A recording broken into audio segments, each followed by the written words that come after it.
African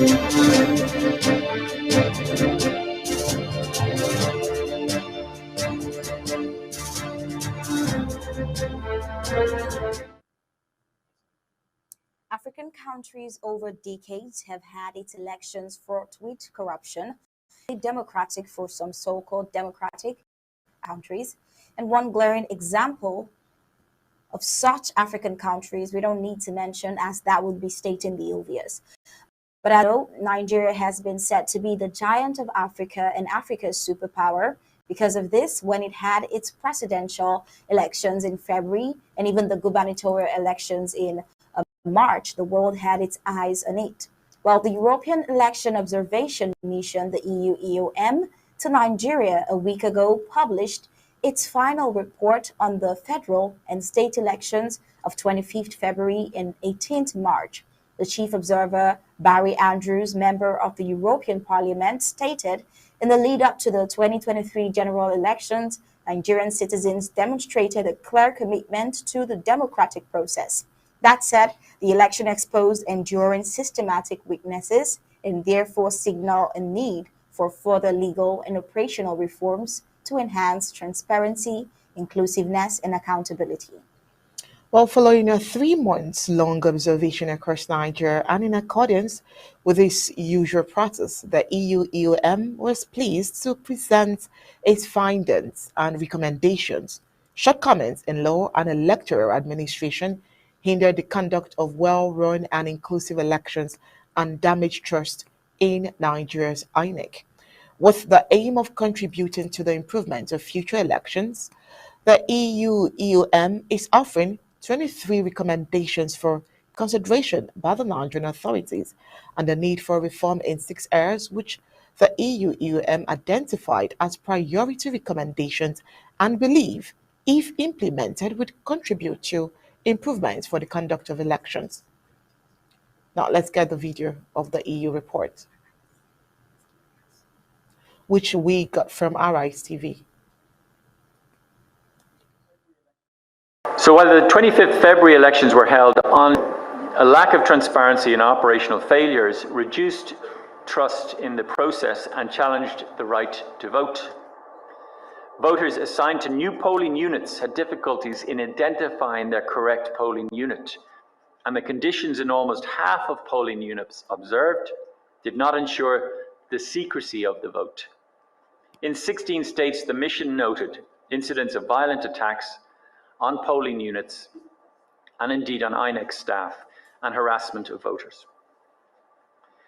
The counting procedures were negatively impacted by overall poor understanding, particularly in completing forms, and chaotic and overcrowded conditions in collation centres observed. Oh, well, after the European Union Election Observation Mission, the EU-EOM, published its final reports on the Nigerian presidential and gubernatorial elections last week, the federal government of Nigeria says it rejects the EU's 2023 Elections Observation Report on Nigeria, saying the report is biased, flawed, born out of inadequate coverage, that is after 3 months. Well, let's get this reaction of El Rufai to the EU's report on the elections. I saw the response of the presidential spokesperson and I laughed. Humor, pure humor. You rebuff a report, but you don't have empirical analysis to point out the holes in the report. And you didn't rebuff it. You said it was a badly done job. No, the EU report was a well-done job. Kudos to the EU for empirically analyzing what happened in the elections and putting a report out there. A lot of Nigerians want to forget the trauma of the last elections. An election that promised so much but delivered so little. Is it the same elections that people were divided in Lagos? That town criers were coming out to tell people not to come vote? Is that same elections where people were beaten, blue, black, were hurt, and there was rancor everywhere? That our journalists, Okpe, where are you? Okpe was beaten and punched in the face for going to cover an election? Is this same election somebody is trying to defend? This same election that we saw what happened in Obiakpo, we became a butt of jokes by the international community. This same election that on the 1st of March, Financial Times wrote Nigeria's flawed elections. Elections that people didn't want to come. And these same elections that INEC has not been able to tell us what kind of technical glitch happened. If a glitch happens, there's going to be a technical analysis report of the nature of glitch. The first thing INEC should have done is to bring out that report. But till today, I've not seen anything of such. These same elections, and there were hurts, killings, beatings. This same election that was that lady's only offense that was gouged in the eyes. Jennifer, if my memory serves me right, because she went out to vote, but she said nothing was going to stop me, I was going to vote. These same elections where INEC reneged on its promises. And the defense now is that, oh, they didn't say we're going to. Did you see Mr. Festus Okoye?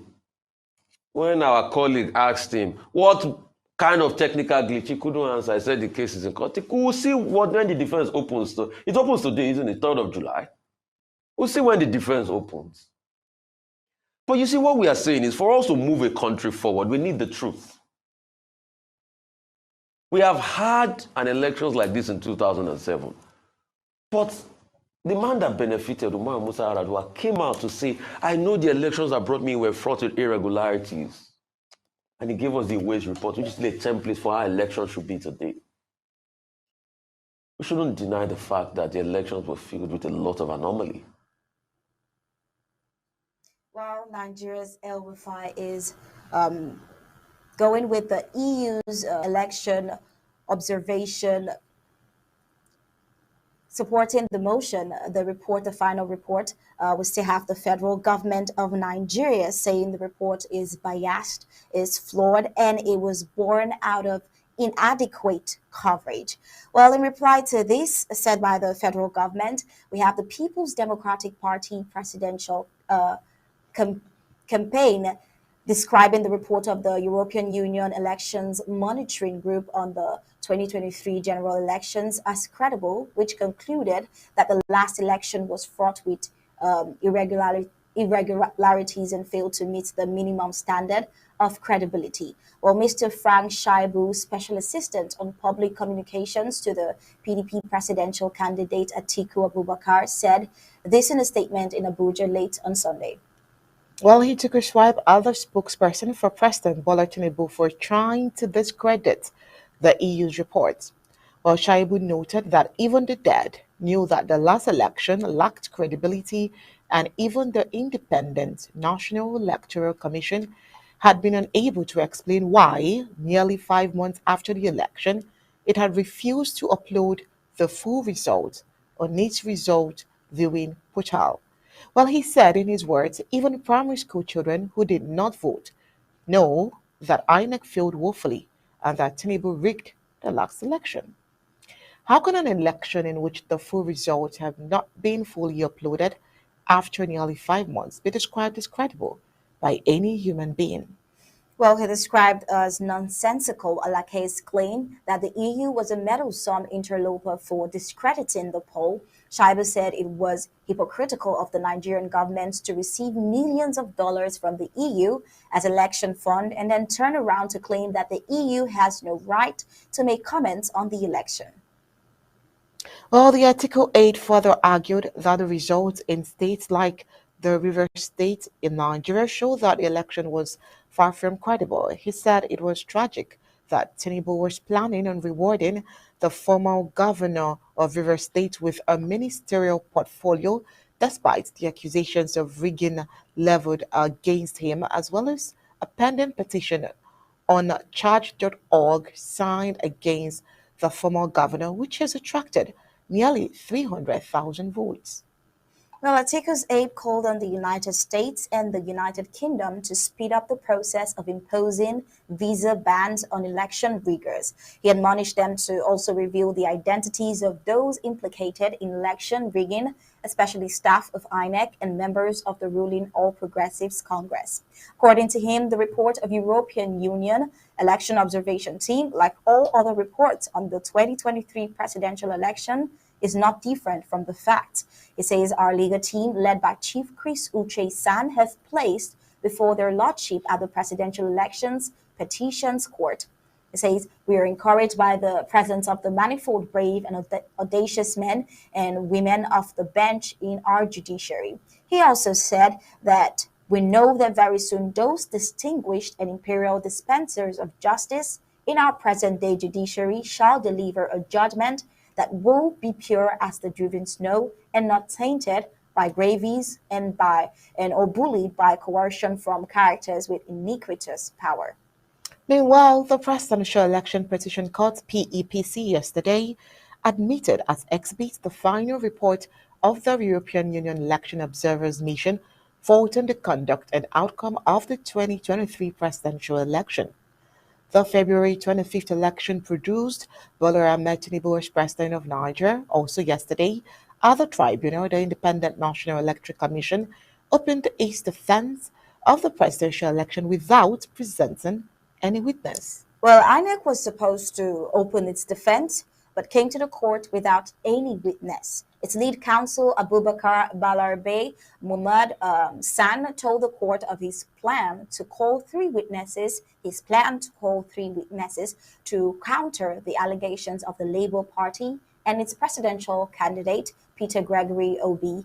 He, however, lamented that none of the witnesses was in court due to domestic reasons for him to open the defense. The EU report tendered by the presidential candidate of the People's Democratic Party, PDP, in the election, Atiku Abubakar, was admitted as it in spite of vehement objections by Bola Tinubu, All Progressive Congress, and INEC.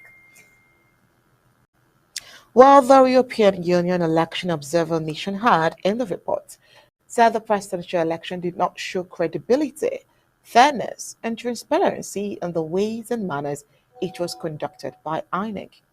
The report tendered through INEC's sole witness and Director of Information Technology, Dr. Lawrence Abayode, said only 31% of the presidential election results was uploaded into INEC's result viewing portal. Well, how about the Obedience Labour Party? Dr. Levi Zuku San, the leading counsel to the Labour Party, and Peter Obi, has accused Independent National Electoral Commission (INEC) of showing lack of preparation in defending its case at the Presidential Election Petitions Tribunal (PEPC). Dr. Levi Uzuku, while speaking, made his comment on Monday shortly after the court adjourned its resumed sitting following the absence of INEC's first defense witness. Speaking to newsmen just outside the court, the Labour Party lawyer said his camp has a strong case and are ready to move on with their case, unlike the INEC that has continued to show inconsistencies. Given the contradictions and inconsistencies and what INEC has done, I am sure they are not ready to defend the case. Well, he goes on to say, I stand to be proven wrong, but I would wish that they defend this matter so that the public will see more things of what happened to this election. He went on to say, while reiterating that Nigeria has never had an election like the February 25th presidential poll. Well, the EU indeed has been proactive on this one and has made an applaudable move. If the EU and other international bodies will not just make open statements of criticism about elections in Africa like this and other matters concerning Africa, but take actions like what they just did to make sure they help enforce corrupt African governments to do the right thing to ensure the grassroots gets the best out of its government and nation, then that is indeed a great development to applaud.